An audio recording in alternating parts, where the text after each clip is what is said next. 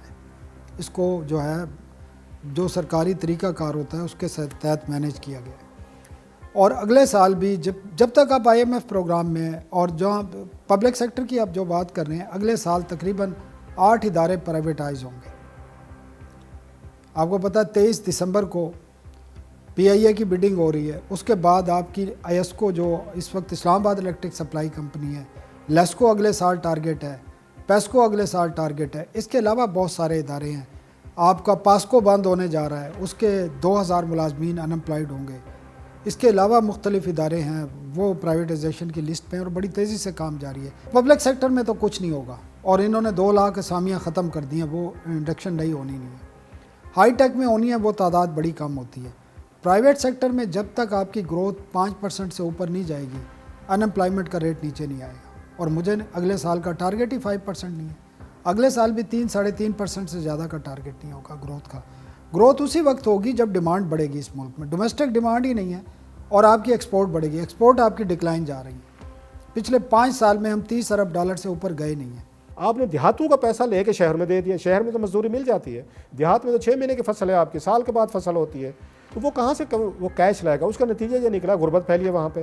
لوگ میگریٹ کر کے بڑے شہروں کو آنا شروع ہوئے. آپ کی اربنائزیشن ہوئی ہے، آپ کے انفراسٹرکچر پہ، آپ کے ماحول پہ، آپ کی ٹریفک پہ، آپ کے سڑکوں پہ اور آپ کے شہروں پہ آپ کی کچی بستیاں بننا شروع ہو کے دباؤ بڑھ گئے.